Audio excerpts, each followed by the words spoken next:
திருச்சிற்றம்பலம். ஓம் நம சிவாய. திருச்சிற்றம்பலம்.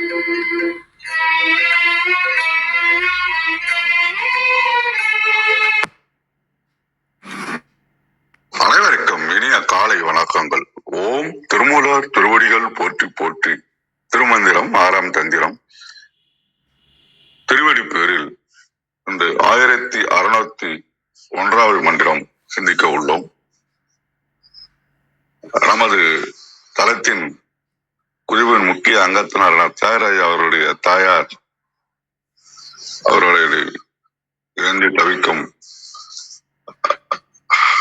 அவர் நீண்ட நாட்களுக்கு பிறகு அந்த வருகை புரிந்துள்ளார். அவர் அம்மாவுடைய ஆன்மா சாந்தி அடைய இத்தலத்தின் சார்பாக நாம் இறைவனை வேண்டிக் கொள்வோம்.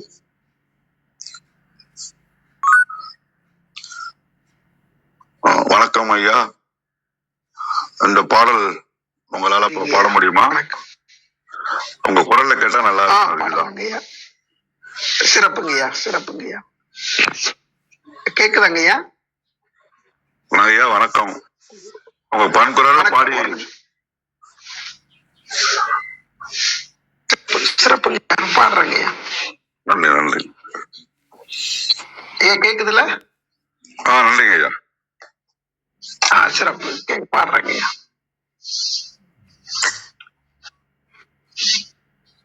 ஓம் திருமூலர் திருவடிகள் போற்றி. ஓம் திருமூலர் திருவடிகள் போற்றி. ஓம் திருமூலர் திருவடிகள் போற்றி.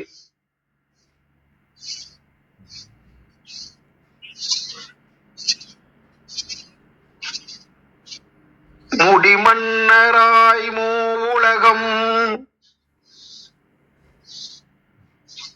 முடிமன்னராய் மூவுலகம் அது ஆழ்வர் அடிமன்னர் இன்பத்து அளவு இல்லை. முடிமன்னராய் மூவுலகம் அது ஆழ்வர் அடிமன்னர் இன்பத்து அளவு இல்லை. கேட்கின் முடிமன்னராய் நின்ற தேவர்கள் முடிமன்னராய் நின்ற தேவர்கள் ஈசன் குடிமன்னராய் ஈசன் குடிமன்னராய் குற்றமற்று நின்றாரே. ஈசன் குடிமன்னராய் குற்றமற்று நின்றாரே. முடிமன்னராய் மூவுலகம் அது ஆழ்வர் அடிமன்னர் இன்பத்து அளவு இல்லை. கேட்கின் முடிமன்னராய் நின்ற தேவர்கள் ஈசன் குடிமன்னராய் குற்றமற்று நின்றாரே. ஓம் திருமூலர் திருவடிகள் சரணம் சரணம்.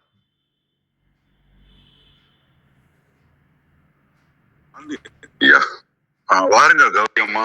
வணக்கம். நன்றிங்க ஐயா. ஐயா நீங்க உங்க கருத்து சொல்றீங்களாங்க ஐயா? பேசணும், கடைசி டைம்ல பேசுறாமா விந்தியாமா பேச சொல்லுங்க. நன்றி. நன்றிங்க. நன்றி தியாகராஜன் ஐயா, அற்புதமா இருந்துச்சு ஆரம்பிச்ச விதம். மிக்க நன்றிங்க ஐயா. வாங்க விந்தியாமா. அனைவருக்கும் வணக்கம். ஓம் சிவசக்தி போற்றி. ஓம் திருமூலரே போற்றி. 1601வது திருமந்திரம்.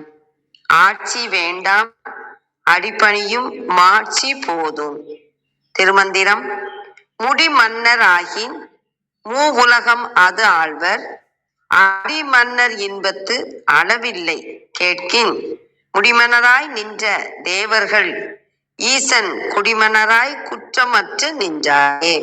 அருமையான திருமந்திரம். மணிமுடி சூடிய மன்னர்களாக இருந்தால் 3 உலகங்களிலும் தங்களது செங்கோல் ஆணை செல்ல ஆண்டு கொண்டிருப்பார்கள்.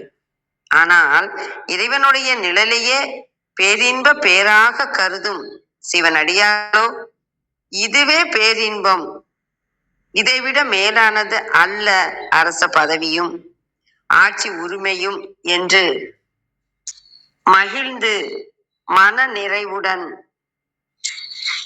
இருப்பர். இதனாலேயே அவர்களையும் மன்னர் என்றார்.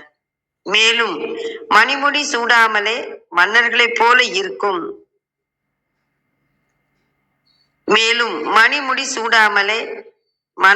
போல இருக்கும் தேவர்களும் கூட இறைவனுக்கு குற்றேவல் செய்யும் குடிமக்களாக குற்றம் குறைவின்றி இருப்பர். உலகம் என்றது அளவற்ற நிலப்பரப்பை சுட்ட சொல்லியது.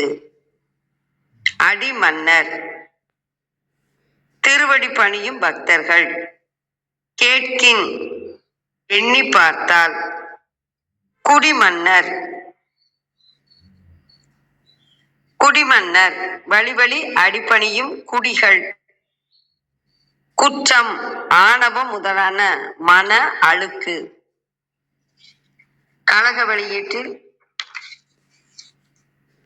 நில உலகில் முடிசூடு மன்னராய் திகழ்ந்து வாழினும் சிவனடியார் பெறும் மாறா இன்பம் அவர்களுக்கு இல்லை. அம்மன்னர்கள் உம்மை வாழ்வாகிய ஒளியுலக வாழ்வு எய்தினும் தேவராவர். அந்நிலை மீண்டும் பிறப்பினி தரும். சிவபெருமான் அடியவராய் வாழ்பவர் தனிமுடி கவித்து ஆளும் அரசினும் இனியனாகிய சிவனடி இன்பத்தினை இம்மையே நுகர்வர். அச்சிவனுக்கு நிலைபெற்ற குடியாக வாழும் அடியார் அறுப்பகை செற்று ஐம்புலன் அடக்கி நானெறி ஒழுகி மும்மல குற்றம் அற்று நின்றனர். அதனால் இருவகையாம் பிறப்பிறப்பற்று ஒன்றாம் சிறப்புற்று திருவடி இன்பத்து வாழ்வர். அனைவருக்கும் நன்றி, வணக்கம். சிவசிவ. திருச்சிற்றம்பலம். நன்றிங்க அம்மா, அருமை. தியாகராஜன் ஐயா, நீங்க தொடரலாங்க ஐயா, உங்களோட கருத்து சொல்லலாம். நன்றிங்க.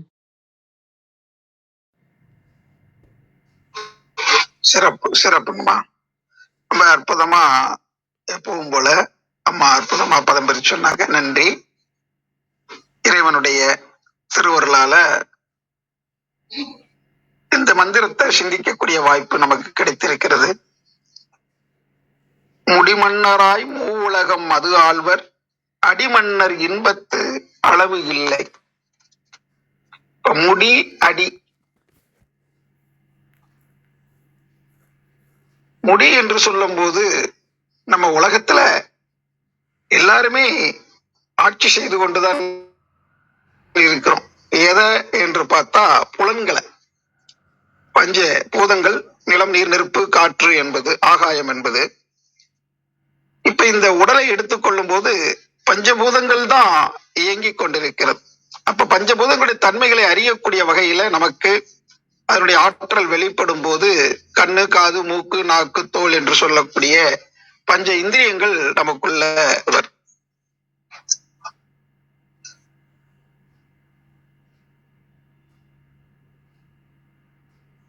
பதிவுகளோட இருக்கும் போது நான் ஒன்னே அனுபவிக்கிறோம்.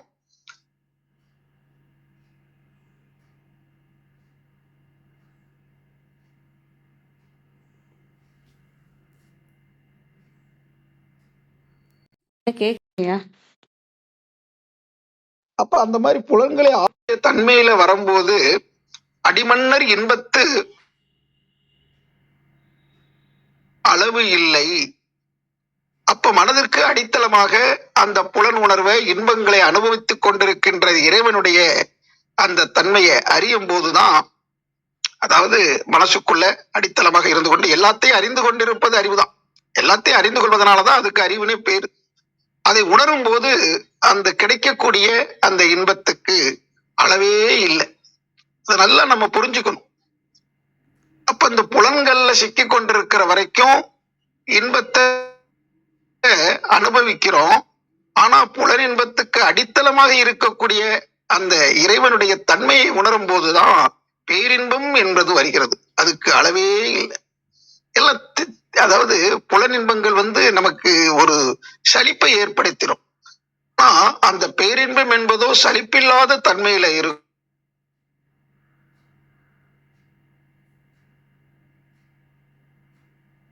என்று சொன்னா தெய்வ நிலையை அறிவதற்கு பயிற்சி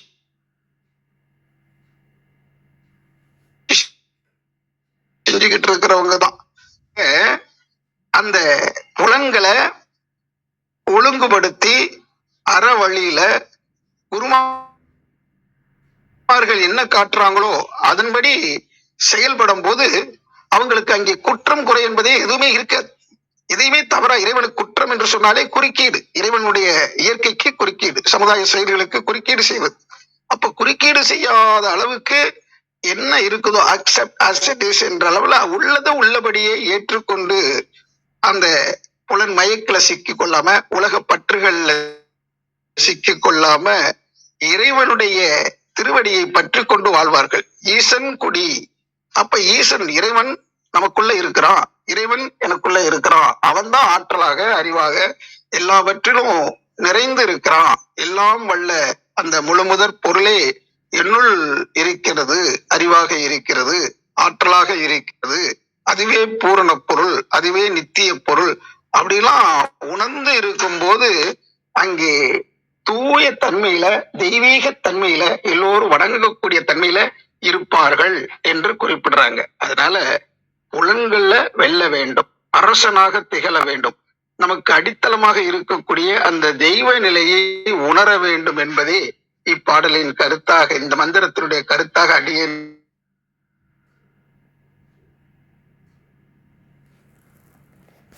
உணர்கிறேன்.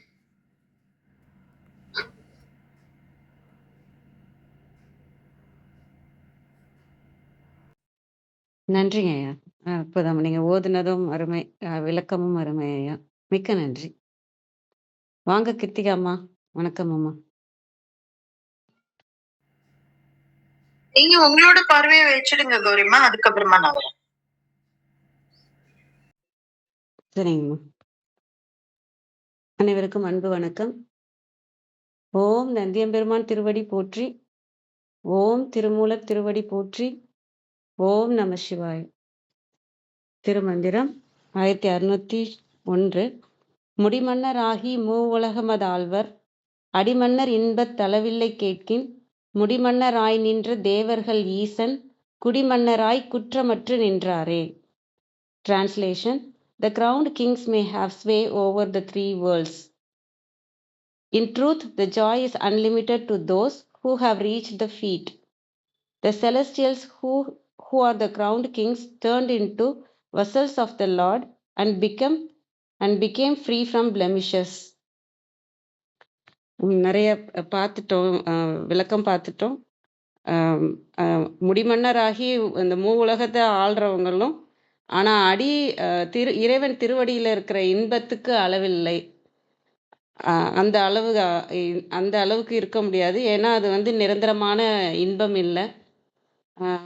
அந்த ஈகோக்காகவும் மனதுக்காகவும் அதை நல்லா வச்சுக்கணும், நானுங்கிற ஒரு விஷயத்த பெருசாக காமிக்கணுங்கிறதுக்காகவும், மனம் ஆசைப்படுற விஷயத்தெல்லாம் செய்யணுங்கிறதுக்காகவும் அந்த சிற்றின்பமாக தான் இருக்கும்.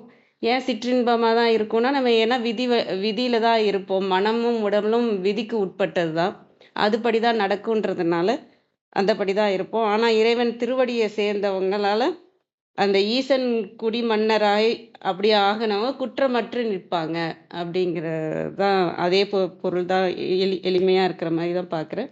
இதில் இந்த பாடலை பார்க்கும்போது எனக்கு இந்த சிவவாக்கியரோட பாடல் ஞாபகம் வந்தது. அதை வேணா சொல்கிறேன். ஆடு மாடு தேடினும் ஆனை சேனை தேடினும் கோடிவாசி தேடினும் குறுக்கே நிற்குமோ, ஓடியிட்ட பிச்சையும் உகந்து செய்த தர்மமும் சாடிவிட்ட குதிரை போல தர்மம் நிற்குமே. இங்கே இந்த பாடல் மாதிரி தான் அங்கேயும் நம்ம ஆடு மாடு தேடணும், செல்வத்துக்காக ஓடினாலும் சரி, ஆணை சேனை தேடினும் நம்ம பாதுகாப்புக்காக, நான் தான் பெரிய ஆளுன்னு காமிச்சிக்கிறதுக்காக நான் தேடி தேடி ஓடி சேர்த்த செல்வமாக இருந்தாலும் சரி, கோடிவாசி தேடினும் என்னோட உடம்பை வாசி முறையில் நான் நல்ல நிலையில் வச்சிருந்தாலும் சரி, இதெல்லாம் வந்து குறுக்கே வந்து நிற்குமோ? காலன் வந்து கூப்பிடுறப்ப இதெல்லாம் வந்து குறுக்கே வந்து நிற்பாது. ஏன்னா இது எல்லாமே விதிக்கு உட்பட்டது இல்லையா? விதி என்ன சொல்லுதோ அடுத்த நிமிஷம் நம்ம எப்படி போகணுன்ற விதி சொல்லுதோ அந்த கிளம்பிற மாதிரி தான் இருக்கும். ஆனா வந்து ஓடியிட்ட பிச்சையும் உகந்து செய்த தர்மமும் சாடிவிட்ட குதிரை போல தர்மம் வந்து நிற்குமே. இந்த ஏன் வந்து இந்த மாதிரி நம்ம இங்க வந்து திருவடிய சொல்றாங்க இல்லையா? திருவடிங்கிறது அன்பும் அமைதியும் நிறைந்தது இல்லையா? இங்க வந்து ஓடியிட்ட பிச்சையும் உகந்து செய்த தர்மம். உகந்து செய்த தர்மமும். அந்த அன்பு ஃப்ரீக்வன்சில நீங்க இறைவனோட ஃப்ரீக்வன்சில நீங்க இருக்கிறதே தான். அந்த அந்த மனசு தான். நீங்க என்ன பொருள் குடுக்குறீங்க, எந்த பிச்சை போடுறோம், எந்த யாருக்கு என்ன செஞ்சோம் அப்படி இல்ல. அந்த மனசு அந்த தூய்மையான அந்த ஃப்ரீக்வன்சில நம்ம இறைவனோட அன்பு அன்பு நிலையில இறைவனோடயே சேர்ந்து இருக்கிற நிலை நம்ம வந்து பிரபஞ்சத்துக்கு எவ்வளோ குடுத்துருக்குறோமோ, அது வந்து தான் குதிரை போல உங்கள்கிட்ட சாடி விட்டு அவுத்துட்ட குதிரை எப்படி வந்து நிக்குமோ, அது போல வந்து அ தர்மம் வந்து நிற்குமே. அது தர்மமாக இருக்கிற இறைவனே வந்து உங்களுக்காக வந்து நிற்பாரு. அது வந்து இங்க திருவடியா நம்ம இங்க பார்க்குறோம். இந்த திருவடியே அன்பும் அமைதியும் நிறைந்தது. அமைதிக்காக இப்ப திருவடிய பற்றிக்கணும்னா என்ன சொல்றோம்? நம்ம தியானத்துல இருந்து அந்த அமைதி நிலைக்கு போகணுன்றோம் இல்லையா? அதுல இன்னொரு ஒரு விஷயமும் இருக்கு. அது அன்புன்னு இருக்கு. அந்த அன்ப பற்றி கொண்டாலுமே நம்ம இறைவன தான் போகும். ஏன்னா அன்பே சிவம்ங்கிறதுனால, இந்த பாடலும், அந்த பாடலும் எனக்கு ஞாபகம் வந்தது. அதையும் பகிர்ந்துக்கிட்டேன். அனைவருக்கும் நன்றி. வாங்க கீர்த்திகா அம்மா. வணக்கம். நன்றி. இன்றைய மந்திரம் வந்து எல்லாருமே தெளிவா விளக்கிட்டாங்க. தியாகராஜனையா கிளம்பிட்டாங்க போல காணோம்.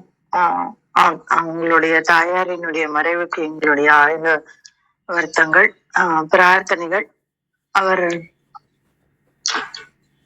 இறையாய் நின்று நம்ம நவரையும் ஆசீர்வதிக்க வேண்டுமாறு பிரார்த்தித்துக் கொள்கிறேன்.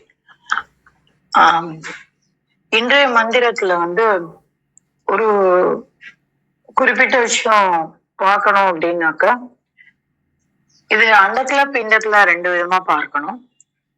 அப்படி பார்க்கும்போது ஒரு விஷயம் வந்து புரியும். என்ன அப்படின்னா, சாமானியனாக இருந்தாலும் அரசனாக இருந்தாலும்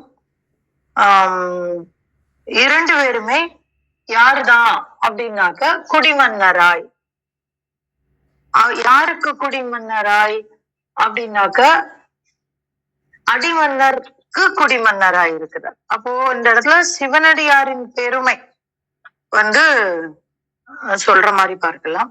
அந்த சிவனடியார் வந்து சிவன் அடிமை, அந்த இறையம் பெருமானினுடைய அடிபற்றி நிற்கக்கூடியவர்கள், அவருக்கு குடிமன்னராய் இருக்கக்கூடியவர் அப்படின்னு புரிஞ்சுக்கலாம்.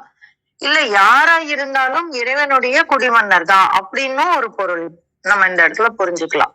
சோ யாரெல்லாம் அப்படின்னா எல்லாரும் ஒண்ணுதான். யாரு முடிமன்னராக இருந்தாலும் அவர் குடிமன்னர் தான், அடிமன்னரா இருந்தாலும் அவர் குடிமன்னர் தான். யாருடைய இறையம்பெருமானினுடைய குடியம்பெருமான் தான், குடிமன்னர் தான்.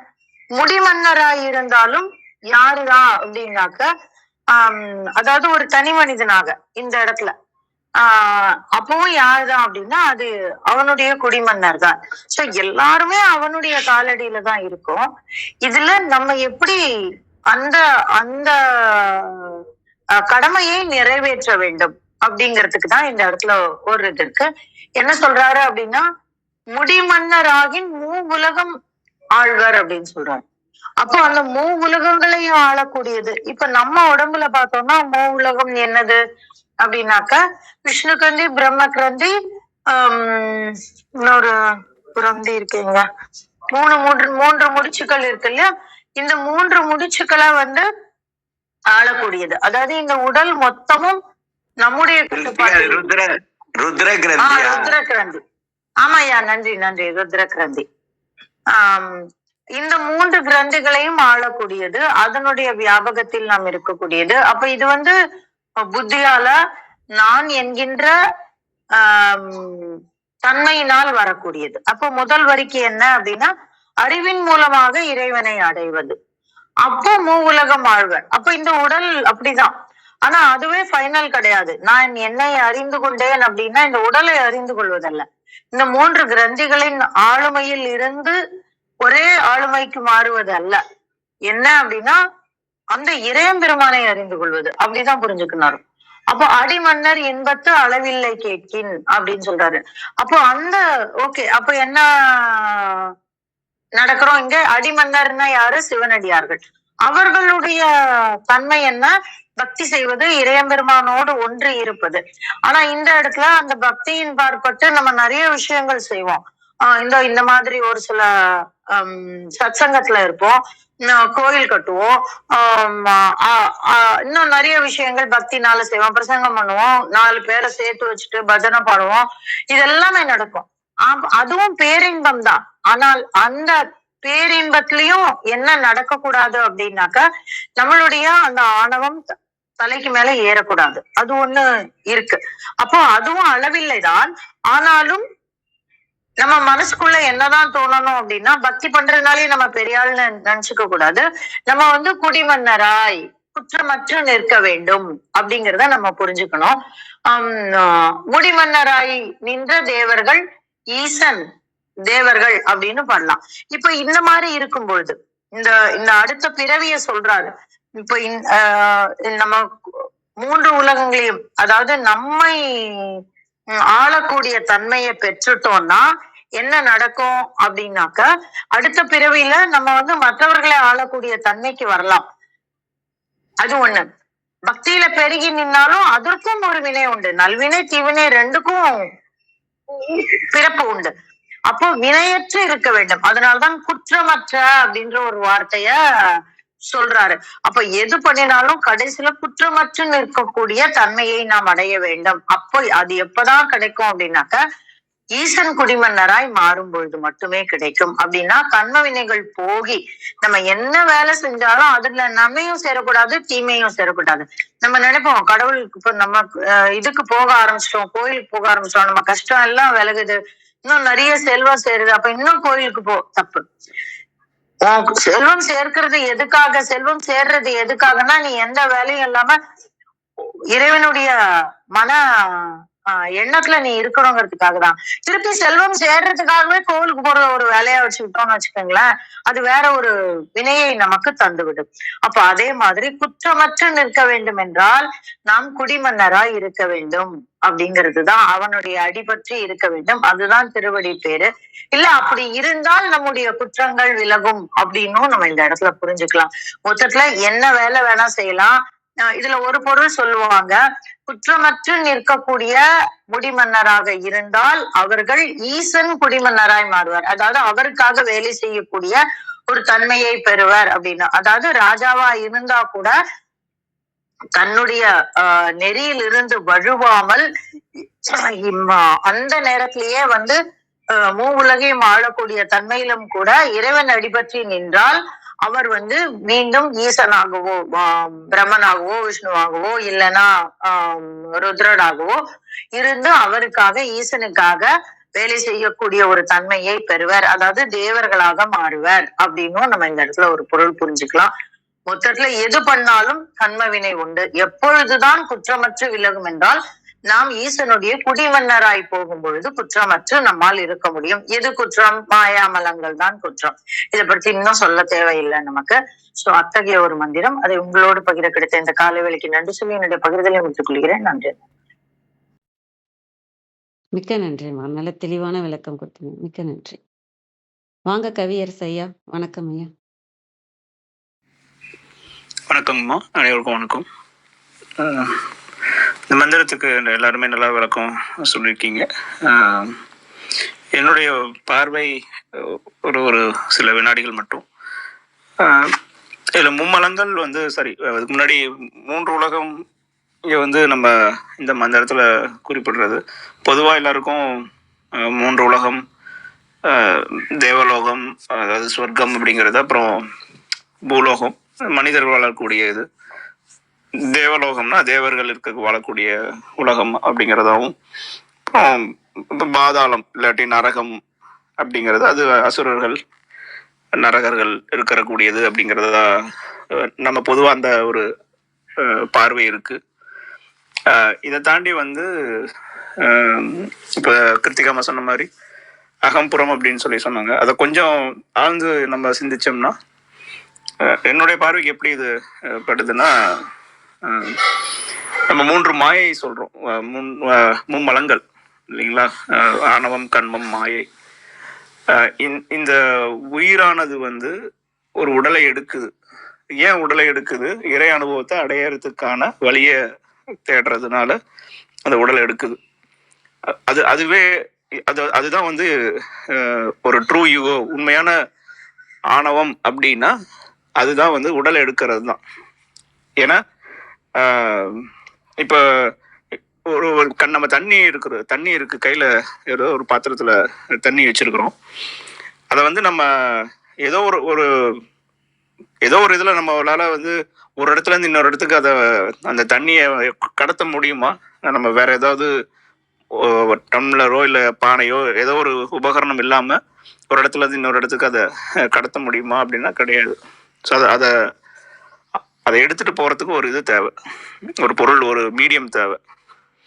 இந்த ஆன்மா வந்து இறை அனுபவத்தை அடையறதுக்கான ஒரு மீடியம் இந்த உடல்.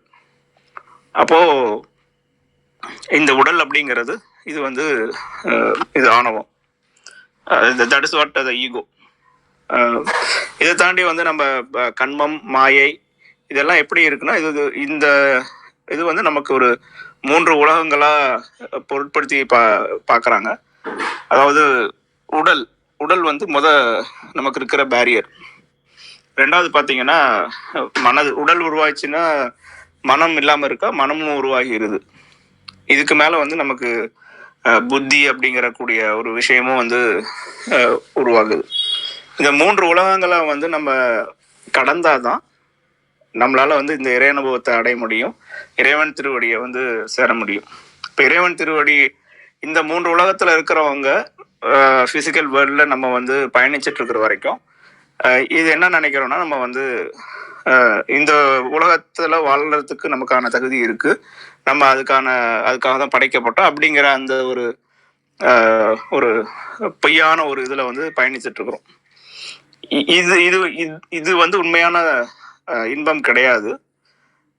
இறைவனடியை சேரக்கூடிய, இறைவனை அடையக்கூடிய வழியை தெரிஞ்சவங்க அடையக்கூடிய இன்பம் தான் வந்து இதை விட ஒரு பேரின்பம். அந்த இன்பத்தை வந்து யாருக்கு கொடுக்குறாங்க அப்படின்னா, இறைவன் திருவடி அடையணும் அப்படிங்கிற அந்த நினைப்பு இருக்கிறவங்களுக்கு, இங்க வந்து அந்த அந்த அருள் இருக்கிறவங்களுக்கு இந்த இன்பம் அடையக்கூடிய ஒரு வழியை வந்து சிவனே வந்து கொடுத்துருக்கிறாரு. அது எல்லாருக்கும் கொடுக்கப்பட்டிருக்கு அப்படிங்கிறது தான் வந்து 3வது வரியிலையும் 4வது வரியிலையும் சொல்லக்கூடியது. இப்போ உலகம் அப்படிங்கிறது வந்து இங்க நம்மளுடைய உடல், மனம், புத்தி இது எல்லாத்தையும் வந்து கடந்து அடையக்கூடிய ஒரு விஷயமா இருக்கு அப்படிங்கிறத நான் பார்க்குறேன். நன்றிங்க. நன்றிங்க ஐயா, மிக்க நன்றி. நல்ல பார்வை, நல்ல விளக்கம். நன்றிங்க ஐயா. வாங்க அர்த்தநாரி ஐயா. வணக்கம் ஐயா.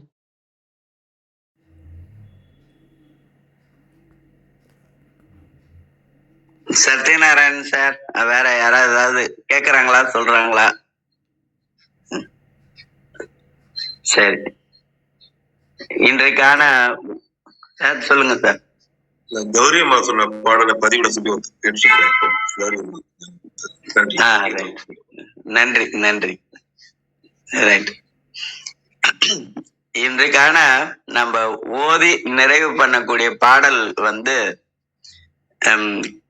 காரைக்கால் அம்மையார் கேட்டுக்கொண்டது போல செய்கிழார் சொல்லுவார் பெரிய புராணத்துல. அந்த பாடல் ஓதி நிறைவு பண்ணிக்கலாம். இரவா இன்ப அன்பு வேண்டி பின் வேண்டுகின்றார். இரவா இன்ப அன்பு வேண்டி பின் வேண்டுகின்றார். பிறவாமை வேண்டும், பிறவாமை வேண்டும். திருவள்ளுவர் கூட வேண்டுங்கால் வேண்டும் பிறவாமை அப்படின்வார்.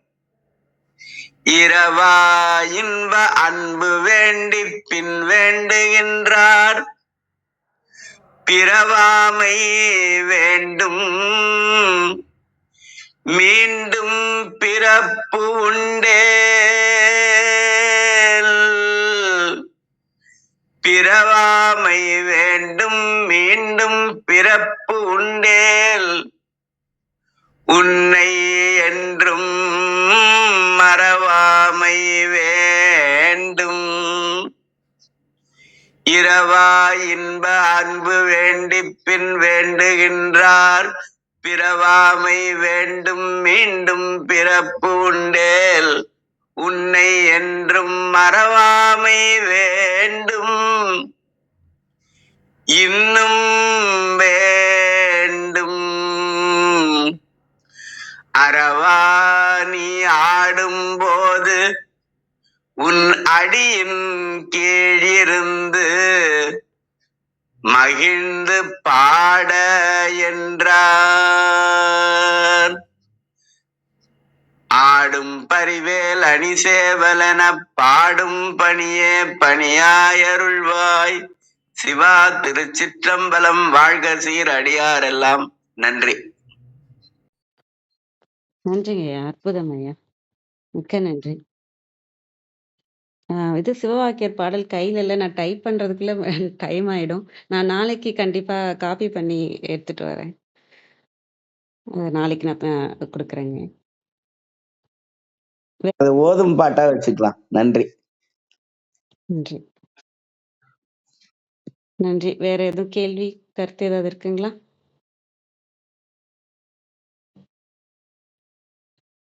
அனைவருக்கும் நன்றி. நிறைவு செஞ்சுக்கலாம்னு நினைக்கிறோம்.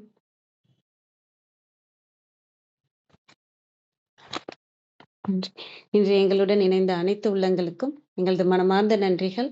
மீண்டும் நாளை காலை 6:30 மணிக்கு சந்திப்போம். தலம் நிறைவு பெறுகிறது. திருமூலர் திருவடிகள் சரணம் சரணம். திருமூலர் திருவடிகள் சரணம் சரணம். திருமூலர் திருவடிகள் சரணம் சரணம். அனைவருக்கும் நன்றி. ஓம் நம சிவாய.